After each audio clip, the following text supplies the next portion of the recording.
लीजिए सुनिए आज की कहानी। जीना इसी का नाम है, मेरी यानी गरिमा की आवाज़ में।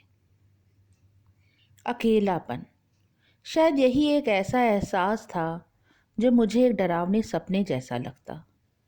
और कहते हैं ना कि किस्मत आपके डर को आपके सामने खड़ा कर देती है। वही मेरे साथ हुआ।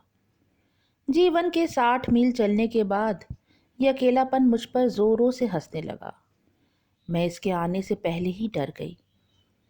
जब बच्चे भी वापस अपने घर चले गए और जीवन साथी जिसने वादा तो अंत तक साथ निभाने का किया था, पर उम्र के इस नाजुक पड़ाव पर वह मुझे छोड़कर चला गया।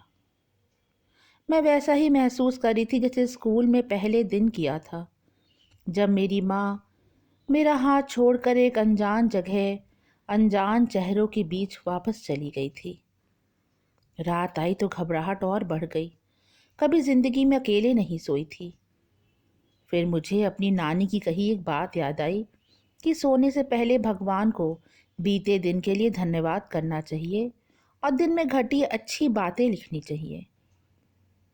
मैं उठी और अपनी डायरी निकाली। सालों पहले जब बच्चे छोटे थे तो मैं अपनी अच्छी यादें डायरी में ज़रूर लिखा करती थी, पर फिर काम काज के बीच मेरी ये आदत छूट सी गई। डायरी के पन्ने पलटे तो ज़िंदगी जैसे वापस जीवंत हो गई। कितने ही पल जो मैंने शायद भुला दिए थे, वो वापस से आंखों के सामने खिलखिलाने लगे। मैंने प्रभु को इतनी सुंदर जिंदगी देने के लिए धन्यवाद दिया और सोचने लगी कि हर दिन अलग और दिलचस्प होता है और होना भी चाहिए। जिंदगी खुलकर जीने के लिए है। कितने ही ऐसे काम थे जो मैं करना चाहती थी, पर शायद समय अभाव के कारण कर नहीं पाई थी। भगवान की कृपा से पैसों की कोई खास कमी नहीं रही थी। मेरा बड़ा दिल चाहता कि मैं कोई फॉरेन लैंग्वेज सीखूं, बिना रुके किताबें पढूं, सनसेट देखते हुए किसी कॉफ़ी शॉप में लोगों की भीड़ के बीच खुद को भी खो दूं, पहाड़ों की सर्द हवाओं में बाल को खोलकर चाय की चुस्कियां लूं, कुछ हट कर पहनूं, ट्रेडमिल पर दौड़ूं, साइकिल चलाऊं, स्टीम बाथ लूं और ना जाने क्या क्या। कितनी ही ख्वाहिशें थीं ऐसी मेरी। मैंने तय किया कि मैं बचे अपने सारे ख्वाब ज़रूर पूरे करूंगी। जिंदगी में अकेलापन तभी तक है जब तक आप अपने खुद के दोस्त ना बन जाएं। मैंने एक भरपूर जिंदगी जी थी, परिवार, रिश्तेदारों के साथ। अब बारी थी खुद को जानने की। शुरुआत मैंने की अपना ही शहर एक्सप्लोर करने से।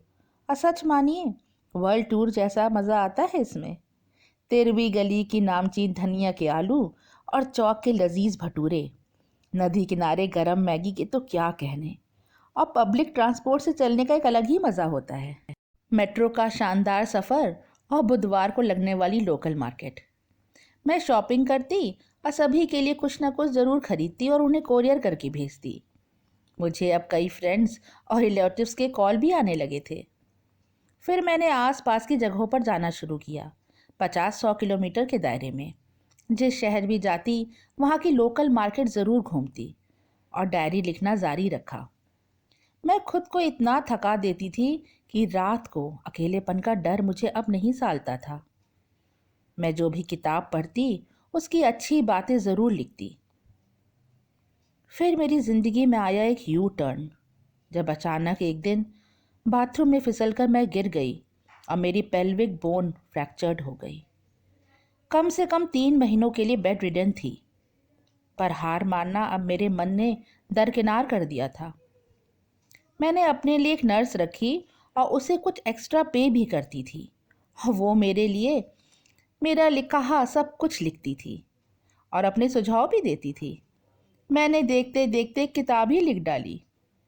मेरे बड़े बेटे का पब्लिशिंग हाउस है, उसे मेरी बुक इतनी इंटरेस्टिंग लगी कि उसने बुक पब्लिश कर दी। आप मानेंगे नहीं, पर 4 महीनों में जब मैं वापस से चलने फिरने लगी तब मेरे पास इनविटेशंस की भरमार थी। मेरी बुक से ज़्यादा इंटरेस्ट लोगों को मुझ में था कि कैसे मैंने अपने डर पर काबू पाया। अब बद से बदतर स्थितियों में भी मैंने जीने का हौसला बनाए रखना। सच, जीना इसी का नाम है। ये थी मेरी आज की लिखी कहानी। कहानी अच्छी लगी हो तो लाइक करें और ऐसे ही दिलचस्प कहानियाँ सुनने के लिए चैनल को सब्सक्राइब करें। Bye for now.